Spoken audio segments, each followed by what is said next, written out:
느헤미야를 1장부터 지금 매 주마다 한 장 한 장 설교하고 있어요. 느헤미야 1장을 설교할 때는 예루살렘 성벽이 무너져 있었거든요. 그리고 이스라엘 사람들의 믿음도 무너져 있었어요. 그런데 한 장 한 장 설교하면서 예루살렘 성벽이 완성되어 갔고, 예루살렘 성벽이 완성되어 가면서 이스라엘 사람들의 믿음도 점점 회복되어져 가기 시작했어요. 여러분, 무너졌던 예루살렘 성벽이 완공되는 데는 많은 사람이 필요한 것이 아니라 느헤미야 같은 한 사람이 필요했어요. 느헤미야 같은 사람 한 사람이 일어나자 예루살렘 성벽이 완공될 수 있었고, 이스라엘 백성들의 믿음이 회복될 수 있었어요. 여러분, 우리 한 사람 한 사람이 이 시대에 느헤미야가 되기만 한다면 내가 있는 공동체가, 가정이, 교회가, 직장이, 사업장이, 지역이, 나라가, 민족이 회복될 줄 믿습니다.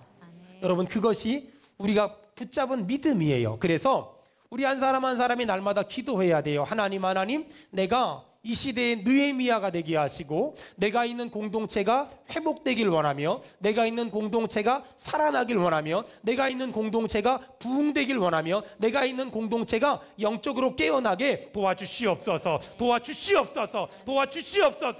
이것이 우리의 기도 제목이 돼야 돼요. 여러분, 느헤미야가 예루살렘 성벽을 며칠 만에 재건했다고요?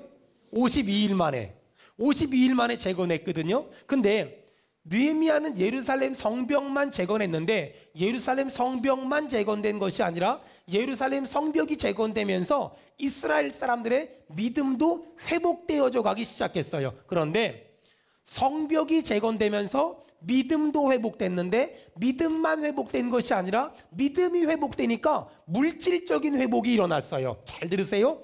영적인 회복이 일어나면 사람과의 관계의 회복이 일어나고, 사람과의 관계의 회복이 일어나면 물질적인 회복도 일어납니다. 축복합니다. 하나님과의 관계가 회복되길 바라며, 사람과의 관계가 회복되길 바라며, 물질의 회복이 일어나기를 주의 이름으로 축원합니다. 아멘. 저는 그래서 매일마다 기도하는 게 있어요. 하나님, 내가 이 마지막 시대에 느헤미야 같은 리더십을 가진 사람이 돼서 내가 속한 공동체가 나 때문에 일어나게 도와주시고, 내가 속한 공동체가 나 때문에 회복되게 도와주시고, 내가 속한 공동체가 나 때문에 부흥되게 도와주시옵소서.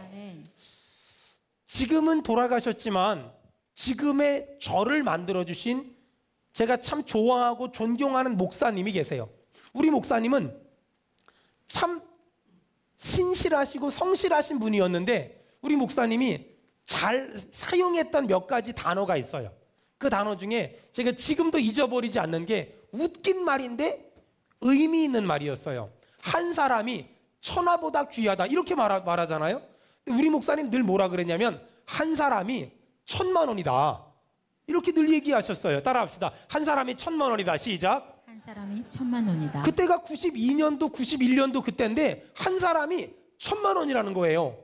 목사님, 무슨 말이에요? 그랬더니 한 사람이 그만큼 소중하고 그만큼 존귀하다라는 말을 하기 위해서 목사님이 고민하셨대요. 한 사람이 천하보다 귀하다라고 말을 했더니 천하가 너무 크다 보니까 이게 느낌이 안 오더래요. 그래서 고민하다가 한 사람이 천하보다 귀하다, 이건 성경. 우리 목사님 언어는 한 사람이 1,000만 원이다. 여러분, 한 사람이 믿음에서 떠났어요. 그러면 1,000만 원을 잊어버린 거예요. 옆 사람 보고 물어봐요. 1,000만 원 잊어버리면 잠이 와요, 안 와요? 오늘도, 어저께도 단기 선교가 떠나고, 오늘도 아마 우리 김은희 자매나 몇 명이 단기 선교를 떠나고, 내일도 대만으로 떠나고, 이렇게 단기 선교를 계속 가고 지금 예군부 캠프 진행되고 사역들이 막 일어나고 있거든요. 그런데 한 사람이 얼마나 귀하냐? 우리는 성경에서 맨날 들어서 천하보다 귀합니다. 근데 이게 대단히 귀하다는 건 아는데 느낌이 안 와요. 그런데 한 사람이 1,000만 원이다. 느낌이 어떻게 파고지 않습니까? 여러분, 1,000만 원이 얼마나 대단한 돈이냐면요, 저희가 집을 이사를 할 때 평소 때는 집에 돈이 없어요. 저희 집은요, 도둑놈이 몇 번 들어왔었거든요. 근데 아무것도 가지고 간 게 없었어요. 왜냐면 가지고 갈 게 없거든요. 근데 저희 집에도 몇 번 돈이 있었던 적이 있어요.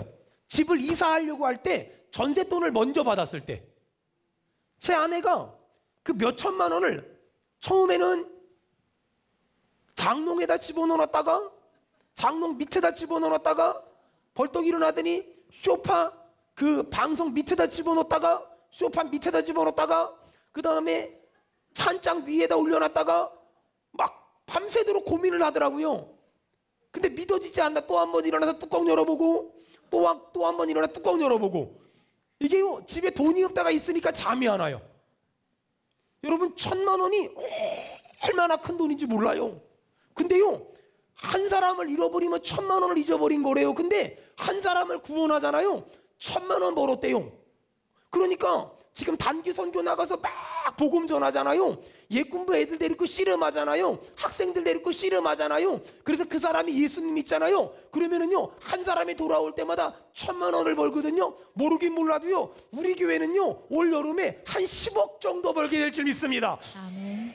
그러니까 이거는 정말 귀하고요 정말 소중한 거라니까는요. 한 사람이 1,000만 원이라는 건 정말 맞는데 하늘나라 가면은요 한 사람이 1,000만 원이 아니라 한 사람이 천하보다 귀하며 한 사람이 세상 무엇과도 바꿀 수 없으며 한 사람이 세상 어떤 것보다도 존귀한 줄 믿습니다. 한 사람이 그 정도로 귀해요. 우리 목사님이 옛날에 늘 하셨던 말들이 수천 명을 목회해도 한 사람을 섬기듯 한 사람을 천하보다 귀하게 목회를 하면 할수록 한 사람이 얼마나 귀한 줄 모른다고. 한 사람이 교회 떠나면 팔다리가 떨어지는 것처럼 아프지만 한 사람이 돌아오면 밤잠이 안 올 정도로 좋다고. 여러분 우리 교회가 점점 부흥될수록 한 사람을 정말 귀하게 여기고 한 사람을 정말 소중하게 여기고 한 사람을 천하보다 귀하게 여기는 그런 교회 되기를 주의 이름으로 축원합니다. 주의 이름으로 축원합니다. 아멘. 전도사 시절에는 이 말이 그렇게 너무 의미 있게 와닿지가 않았어요. 그런데 목회를 하면 할수록 이 말이 정말 맞다, 정말 귀하다 그런 생각이 얼마나 드는지 몰라요. 여러분 수천 명이 모이는 교회, 수만 명이 모이는 교회 귀하죠. 참 좋지요. 그런데 예수님은 12명의 제자를 만들어 보겠다고 자신의 인생을 쏟았잖아요. 여러분 우리 교회가 진짜 좋은 교회가 되려면 수천 명, 수만 명이 모이는 교회 좋지요. 하지만 정말 우리 교회가 하나님을 웃게 만들고 우리가 행복한 교회가 되려면 우리 교회가 수천 명, 수만 명 모이는 교회보다 우리 교회 성도들 한 사람 한 사람이 빌립 같은 사람이 되고 바울 같은 사람이 되고 베드로 같은 사람이 되고 예수님 닮은 사람이 되고 12제자 같은 사람이 되고 바울 같은 사람이 되기를 주의 이름으로 축원합니다. 아멘. 여러분 그런 게 진짜 교회고 그런 성도들 만드는 게 제 평생의 소원이고 예수님의 간절한 소원이에요. 보세요. 돈 많이 버는 사업가보다 저는 예수 잘 믿는 사업가가 우리 교회 안에 나왔으면 좋겠고, 저는 실력 있는 의사보다 예수 잘 믿는 실력이 있는 의사가 우리 교회 안에 나왔으면 좋겠고, 이름만 되면 알만한 대학 교수보다 예수 잘 믿는 대학 교수가 우리 교회에서 나왔으면 좋겠고, 돈 많은 부자보다 예수 잘 믿는 부자가 나왔으면 좋겠어요. 여러분 우리 교회의 자랑이, 우리 교회는요 이런 사람도 있고요, 이런 사람도 있고요, 이런 사람도 있어요. 이것이 우리 교회의 자랑이 아니라 우리 교회는요 예수 잘 믿는 사람이 많습니다. 이것이 우리 교회의 자랑이 되기를 축원합니다. 아멘. 이 시대에 느헤미야 같은 한 사람만 교회에서 배출할 수만 있다면, 이 시대에 요셉 같은 사람, 빌립 같은 사람, 바울 같은 사람만 한 사람만 우리 교회 안에서 나올 수만 있다면 주님이 얼마나 기뻐하실까? 주님이 얼마나 행복해 하실까? 느헤미야 같은 사람 한 사람이 있으니까 무너진 예루살렘 성벽을 재건하고 무너진 믿음을 재건한 것처럼 우리 한 사람 한 사람이 이 시대의 느헤미야가 된다면 교회가 살아나고 가정이 살아나고 지역이 살아나고 사업이 살아나고 직장이 살아나고 이 나라가 일어날 줄 믿습니다. 아멘. 여러분 그런 사람 되기를 축원합니다. 아멘. 아멘.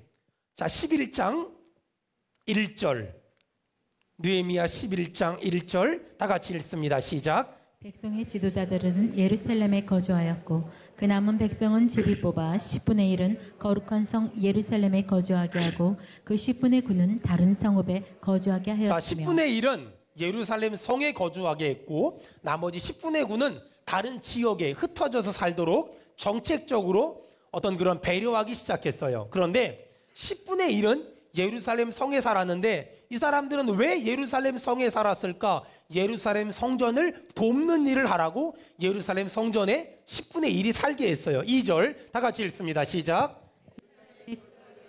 나는 모든 자를 위하여 백성들이 복을 빌었느니라. 자, 10분의 1은 예루살렘 성전에 거주하게 했는데 이 사람들은 어떤 사람이냐? 2절에 보니까 예루살렘에 거주하기를 자원하는 사람들이 예루살렘에 거주하게 됐어요. 자, 예루살렘에 거주하기를 자원하는 사람들을 중심으로 예루살렘 성전에는 10분의 1이 살게 됐어요. 여러분, 제가 작년에 저희 교회 청년부 임원들을 불러다가 이런 얘기했어요. 얘들아, 목사님이 부탁이 있다? 2가지만 부탁하자. 첫 번째, 청년부에 교회가 재정적인 지원을 그동안 뭐 많은지 조금인지 모르겠는데 한 것 같은데 우리 한번 교회 지원받지 말고 우리 청년부가 사업을 하고 사역을 한번 해보자. 이렇게 부탁을 했어요. 그랬더니 청년들이 목사님 그렇게 할게요. 참 착하죠. 2번째, 작년에 올 여름부터 이유 여와를 막론하고 우리 농어촌 교회 아울리치를 가자. 네, 목사님 그렇게 하겠습니다. 아이들이 참 착해요. 목사가 얘기하면 참 잘 들어요. 그래서 청년부에 우리 교회가 재정적인 지원을 하지 말자. 2번째, 아울리치를 떠나자. 애들이 그렇게 하겠대요. 그럼 아울리치를 어디를 갈 것인가? 4월 첫째 주에 공고를 내자. 아무데나 신청하는 데를 가자. 저는 작년에 첫 번째 아울리치니까 좀 가까운 데 갔으면 좋겠다 기도했어요. 그리고 신청을 받았는데 주보에 광고를 내자마자 사둔의 팔춘으로 어떻게 연결이 돼서 1청년부는 제주도 등대교회가 신청을 했고 2청년부는 보길도 중앙교회가 신청을 했어요. 보길도가 어디냐면요, 밤새도록 운전하고 가도 안 나오는 데예요. 그래서 1청년부가 제주도 등대교회 아울리치를 가기 위해서 답사를 갔어요. 갔다 오고 나서 가서 뭐 보고 왔니? 목사님 제주공항에서 멀지 않은 곳에 교회가 있는데 교회 건물에 종탑이 없어요. 세워졌으면 좋겠대요.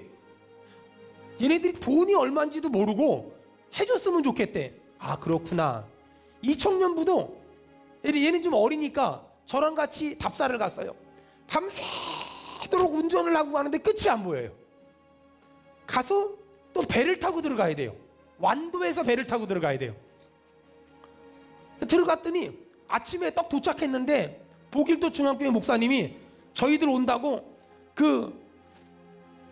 맛있는 거 해놓고 기다리시더라고요.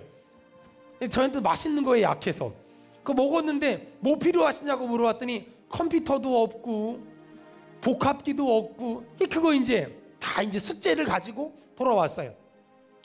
교회에서 지원해주지 않는 조건으로 바자회도 하고 또 후원도 받고 지들이 헌금도 하고 지들이 외비도 내고 이래가지고 기금을 마련해서 1청년부는 가가지고 십자가 종탑 다 만들어드리고 지금도 제가 제주도 가면 지나갈 때마다 그쪽으로 지나가요. 십자가가 잘 있나?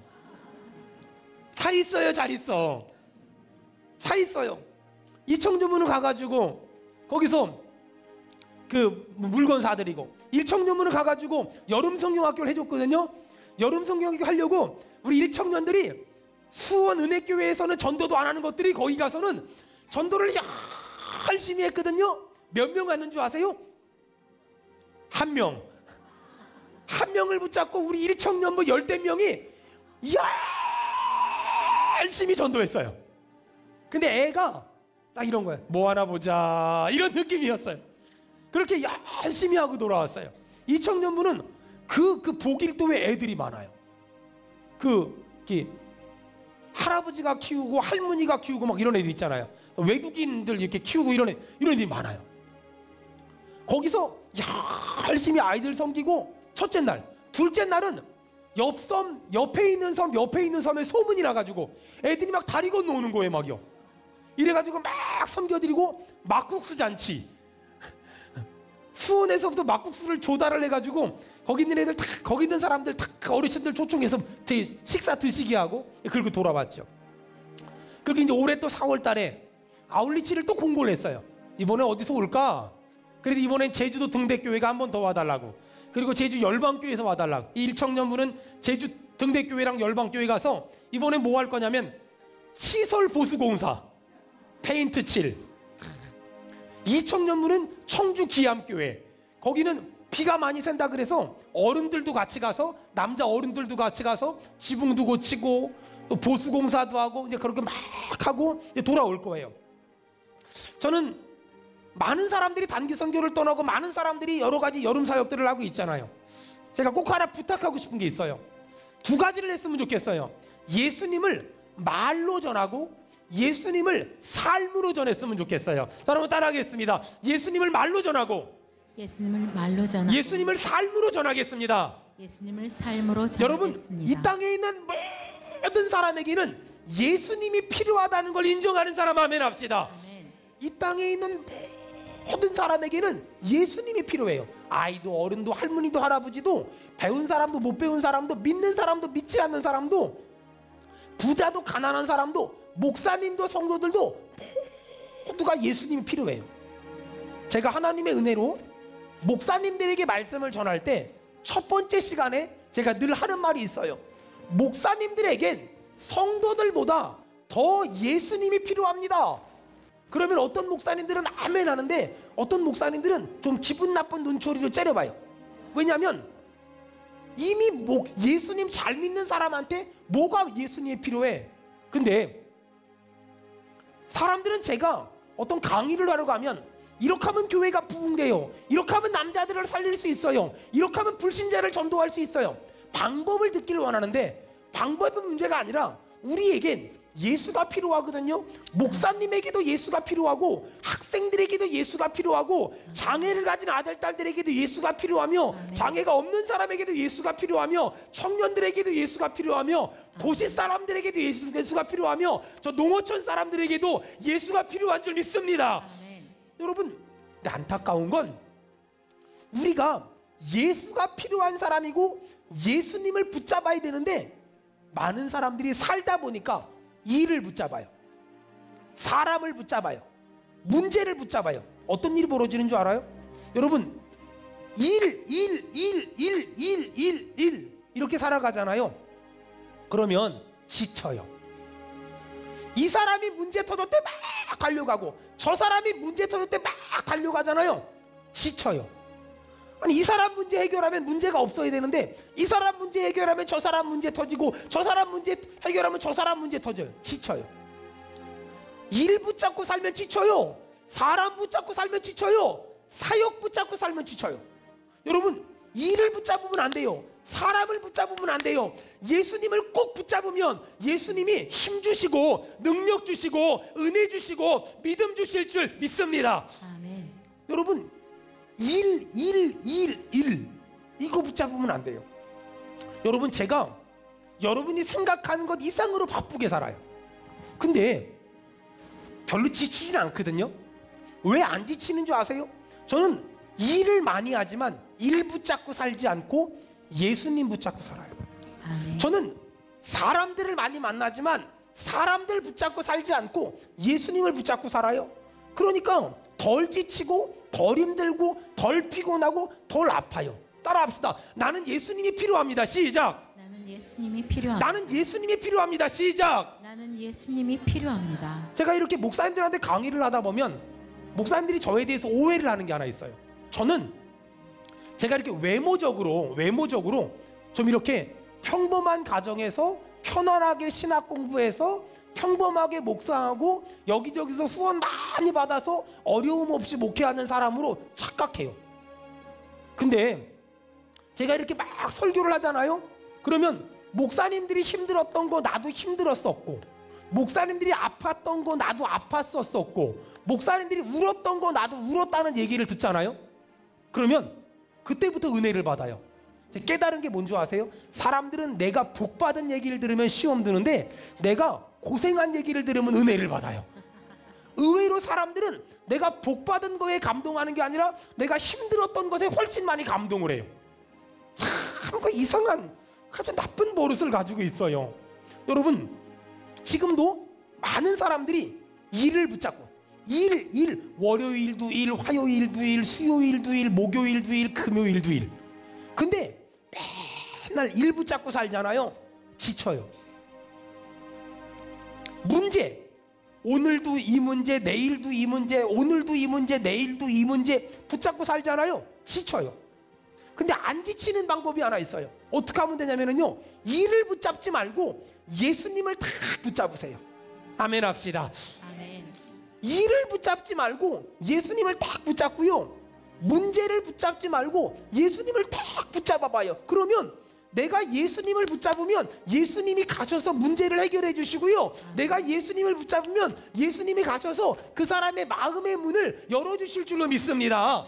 여러분, 그래서 날마다 어떤 일을 만나든 어떤 문제를 만나든 어떤 어려운 일을 만나든 그 문제나 사람이나 어려움들을 붙잡지 말고 예수님을 꼭 붙잡으세요. 따라합시다. 예수님 도와주세요. 예수님 도와주세요. 예수님 도와주세요. 예수님 도와주세요. 여러분, 주의 이름을 부르는 사람은 지금도 구원을 얻을 줄로 믿습니다. 아멘.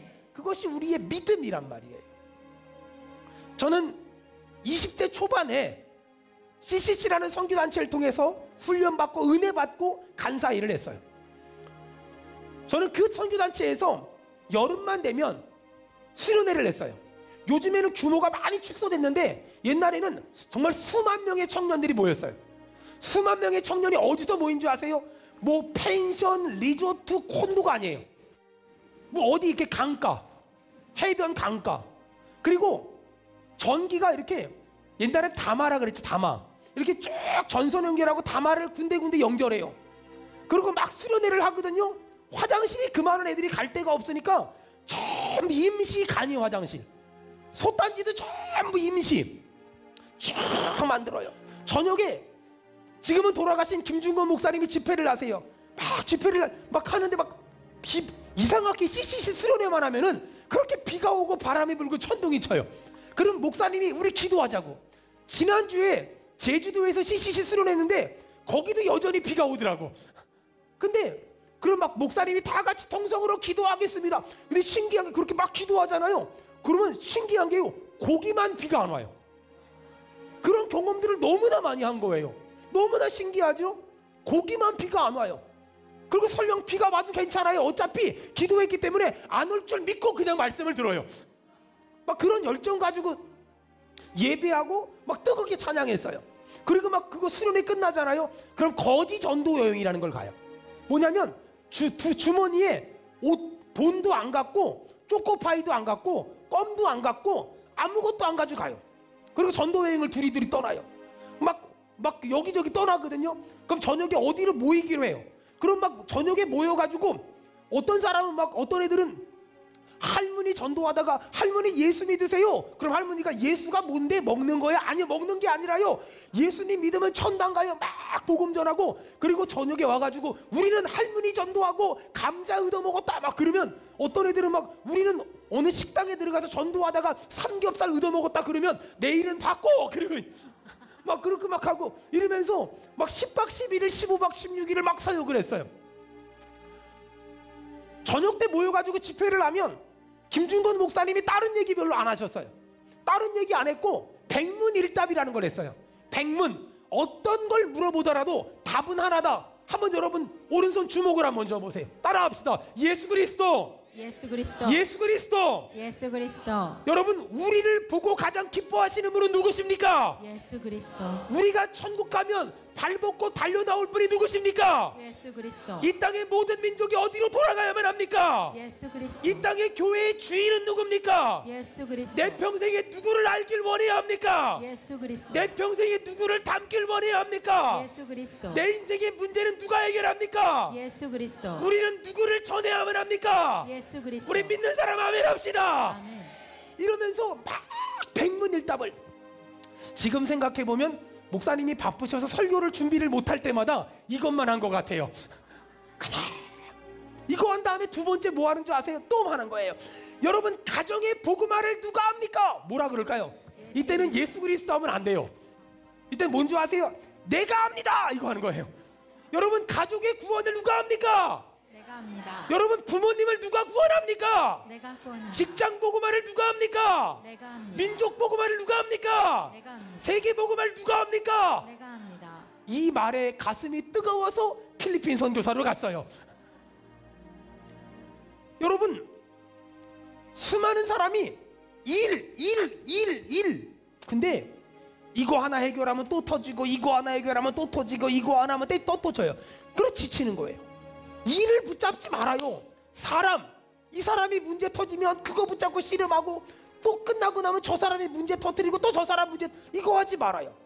아니, 큰아들 문제 해결하면 작은 아들이 문제 터뜨리고, 작은 아들 문제 해결하면 큰아들이 문제 터뜨리고, 지치는 거예요. 여러분, 이게 일을 붙잡지 말고, 사람을 붙잡지 말고, 사역을 붙잡지 말고, 문제를 붙잡지 말고, 예수님을 꼭 붙잡으면, 예수님 도와달라고 기도하면 그분이 내 문제를 해결하시며, 그분이 내 사건을 해결하시며, 그분이 마음 문을 닫아버린 그 사람 마음을 여시며, 그분이 내 환경을 열어주실 줄로 믿습니다. 아멘. 그걸 믿음이라고 말하고, 그걸 담대함이라고 말하는 거예요. 사랑하는 여러분, 문제가 있을 때 문제에 막 달려가는 건 뭐하고 똑같냐면, 불나방이 불빛을 보고 막 달려가요. 어떻게 되는 줄 아세요? 조금 있으면 타닥탁탁탁 하면서 시체 타는 냄새가 나요.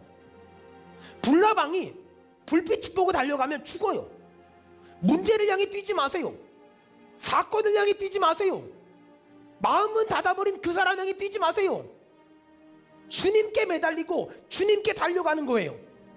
여러분, 예수님을 붙잡아요. 다른 거 붙잡지 말라니까는요. 예수님을 꼭 붙잡아봐요. 예수님을 붙잡으면 그 예수님이 해결하시고 치유하시고 회복시키시며 일으키시며 다시 한번 살리시며 다시 한번 구원하시며 다시 한번 기적을 일으키실 줄로 믿습니다. 아멘. 우리는 예수님만 꼭 붙잡으면 돼요. 여러분, 성경 봐봐요. 11장 2절. 자, 복 받는 비결. 11장 2절 다 같이 읽겠습니다. 시작. 예루살렘에 거주하기를 자원하는 모든 자를 위하여 백성들이 복을 빌었느니라. 예루살렘은 성전이잖아요. 성전 안에는 하나님이, 예수님이 계시잖아요. 그러니까 예루살렘에 거주하길 자원하는 모든 자, 이 말은 뭐냐면 성전 안에 거주하기를 자원하는 자. 성전 안에 예수님 계시잖아요. 주 안에 거주하기를 자원하는 자에게 하나님이 복을 주는데, 백성들이 복을 빌어준대요. 여러분 보세요. 내가 말씀 안에 살면, 내가 믿음 안에 살면, 내가 주 안에 살면, 내가 예수 안에 살면 주님이 복을 주는데, 어떤 복을 주냐면 백성들이 막 복을 빌어주고 싶대요. 여러분, 내가 예수 안에, 주 안에, 말씀 안에 살잖아요. 그러면 하나님이 주변에 나한테 복을 주고 싶어서, 나한테 복을 주고 싶은 사람들이 막 몰려든다는 거예요. 여러분, 이렇게 많은 사람들이 어디서 왔을까요? 제가 오라 그랬나요? 아니잖아요. 여러분, 어디서 온 줄 아세요? 간단해요. 제가 주님 말씀 안에 있었더니 하나님이 여러분의 마음을 움직인 거예요. 너 수원은혜교회 가서 황유성 목사한테 복을 빌어줘라. 너 수원은혜교회 가서 황유성 목사 도와줘라. 너 수원은혜교회 가서 황유성 목사의 동역자가 되어줘라. 빨리 아멘을 안 하면 너 수원은혜교회 가서 황유성 목사 도와줘라. 너 수원은혜교회 가서 황유성 목사 동역자가 되줘라. 너 수원은혜교회 가서 황유성 목사를 위해 기도해줘라. 아멘. 이렇게 마음을 주니까 온 거지, 여러분이 그냥 온 게 아니에요. 여러분 얼굴을 스스로 알잖아요. 여러분이 그렇게 겸손한 사람이 아니라는 걸. 근데 하나님이 그런 마음을 주는 거예요. 잘 들으세요. 무서운 거예요. 제가 말씀 밖으로 벗어나잖아요. 그럼 하나님이 여러분의 마음에 감동을 줘요. 너 이제 떠나라. 너 이제 떠나라. 너 이제 떠나라. 넌 그 사람 옆에 있으면 안 된다. 그러면 영적으로 죽는다. 떠나라. 떠나라. 여러분, 저는 뭐만 하면 될까요? 저는 여기저기서 사람들 끌어모으려고 막 이렇게 할 필요가 없어요. 저 하나만 하면 돼요. 내가 예수 안에만 있으면, 내가 말씀 안에만 있으면, 내가 은혜 안에만 있으면, 내가 주님 안에만 있으면 주님이 주변에 돕는 사람들을 막 보내주실 줄로 믿습니다. 여러분, 사업하는 여러분 하나만 하세요. 사업 잘해보겠다고 막 뛰어다니지 말고요. 주님 안에, 주님 안에, 주님 안에, 주님 안에. 여기 믿음의 어머니들, 믿음의 아버지들, 자식 잘 키우겠다고 여기저기 뛰어다니지 말고 하나만 합시다. 여러분이 주 안에 있으면 하나님이 여러분의 자녀 책임지실 줄 믿습니다. 여러분이 주 안에만 있으면 여러분의 사업을 책임질 줄 믿습니다. 여러분이 주 안에만 있으면 주님께서 나머지 해결하실 줄 믿습니다. 예루살렘에 거주하기를 자원하는 사람에게 하나님이 돕는 사람들을 막 보내준대요. 하나만 하면 돼요. 주 안에, 주 안에, 예수 안에, 말씀 안에, 은혜 안에 있기만 하면 주변에 돕는 사람들을 막 보내주신대요. 옆 사람 얼굴 보고 한마디 합시다. 이번 주에 만남의 복이 있을 겁니다. 시작. 만남의 복이 있을 겁니다. 여러분, 이번 주에 만남의 복이 있을 거예요. 어떤 사람에게? 내가 주 안에 있으니까, 내가 말씀 안에 있으니까, 내가 은혜 안에 있으니까 하나님이 막 돕는 사람들을. 여러분, 그래서 저는 매주마다 하나님이 저희 교회에 이렇게 많은 성도들을 보내주잖아요. 저는 알아요. 제가 주 안에 있을 때와 주 밖에 있을 때 주님은 정말 다르게 역사하세요. 저는 목회를 더 잘하려고 애쓰는 것이 아니라 내가 더 주님 안에 있으려고, 내가 더 말씀 안에 있으려고, 내가 더 주님이 기뻐하는 삶을 살려고 저는 정말 몸부림을 치고 정말 발악을 하고 있는 중이에요. 사랑하는 여러분, 주 안에 있으세요? 하나님이 돕는 사람들을 보내주실 줄로 믿습니다. 마지막 하나만 더 합시다. 3절 다 같이 읽겠습니다. 시작. 이스라엘과 제사장들과 레위 사람들과 느디님 사람들과 솔로몬의 신하들의 자손은 유다 여러 성읍에서 각각 자기 성읍 자기 기업에 거주하였느니라. 예루살렘에 거주한 그 지방의 지도자들은 아멘. 거기 보니까 예루살렘에 거주하게 된 10분의 1에 대해서 쭉 설명하는 거거든요. 4절 다 같이 읽습니다. 시작. 예루살렘에 거주한 자는 유다 자손과 베냐민 자손 몇 명이라. 유다 자손 중에는 베레스 자손 아다야이니 그는 우시아의 아들이요 스가랴의 손자요. 아멘. 예루살렘에 거주한 자는 유다 자손과 베냐민 자손 몇이라.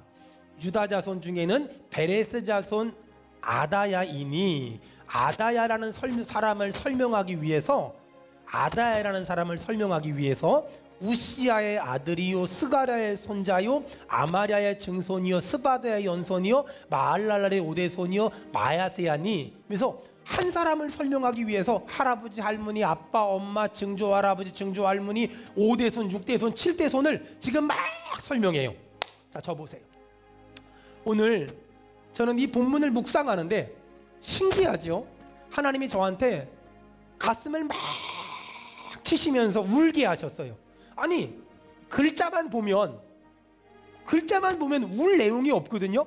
그렇게 감동적이지 않아요. 그런데 이 말씀을 또 묵상하고 또 묵상하고 또 묵상하고 또 묵상하는데 하나님이 저한테 이런 얘기를 하셨어요. 봐봐라. 여기 아다야라는 사람 한 사람을 설명하기 위해서 아버지를 얘기하고 할아버지를 얘기하고 증조 할아버지를 얘기하고 5대손을 얘기하고 6대손을 얘기하지.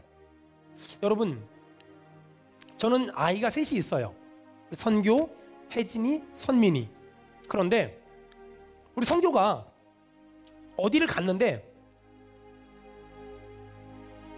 저는요 황유성 목사님 아들입니다 이렇게 말했더니 그 전에는 그냥 한 청년이구나 이렇게 봤는데 저는요 수원은혜교회 황유성 목사님 아들입니다 이렇게 말했더니 갑자기 그 말을 들은 사람이 뒤돌아서면서 다시 한번 이 아이를 보면서 좀 더 이 아이를 존귀하게 봐줄 수 있다면, 이 아이를 보배롭게 봐줄 수 있다면, 이 아이를 더 빛나게 봐줄 수 있다면 전 인생을 참 잘 산 것 같아요. 여러분, 인생을 잘 살았다는 건 내가 얼마나 좋은 집에 사나, 얼마나 좋은 아파트에 사나, 내가 얼마나 많은 것들을 가지고 있냐의 문제가 아닌 것 같아요. 인생을 잘 산다는 건 이런 것 같아요. 인생을 잘 살았다는 건 내 아이가 저는 누구의 아들입니다 라고 말했을 때 사람들이 내 아이를 더 귀하게 봐줄 수 있고 또 보배롭게 봐줄 수 있고 또 소중하게 봐줄 수 있다면 저는 참 잘 산 것 같아요. 반대로 내 아이가 저는 수원은혜교회 황유성 목사님 아들입니다 라고 얘기했을 때 사람들이 내 아이를 더 가볍게 보고 더 하찮게 본다면 나는 인생 잘못 산 사람 같아요. 여러분, 인생을 잘 살았다는 걸 어디에 근거해 두십니까? 인생을 못 살았다는 걸 어디에 근거해 두십니까? 많은 사람들이 인생을 잘 살았다는 걸, 내가 얼마나 많은 걸 가지고 있나, 내가 얼마나 많은 걸 소유하고 있나, 내가 어떤 집에 살며 어떤 차를 타며 어떤 옷을 입나, 여기에 관심이 참 많은 것 같아요. 근데 전 아닌 것 같아요. 인생을 잘 살았다는 건 내 아이가 어디에 가서 저는 수원은혜교회 황유성 목사님 아들입니다 라고 얘기했을 때 그 사람이 내 아이를 더 귀하게 봐줄 수 있다면, 더 존귀하게 봐줄 수 있다면, 더 소중하게 봐줄 수 있다면 저는 인생을 참 잘 산 거예요. 하지만 아니라면 저는 제가 아무리 많은 것들을 가지고 있을지라도, 아무리 많은 부유함이 있을지라도 저는 인생 잘 못 산 것 같아요. 좀 더 적용해 볼까요? 여러분, 저는 우리 수원은혜교회 성도들이 사람들을 만났을 때 어떤 얘기를 하다가 교회 얘기를 했어요. 전 수원은혜교회 다닙니다. 우리 목사님은 황유성 목사님입니다. 이런 말을 했을 때 사람들이 그래요? 그렇게 좋은 교회 다니세요? 그렇게 좋은 목사님하고 신앙생활 하세요? 여러분, 우리 성도들이 그런 말을 하고 그런 말을 들을 수 있는 여러분의 그런 인생이 되기를 주의 이름으로 축원합니다.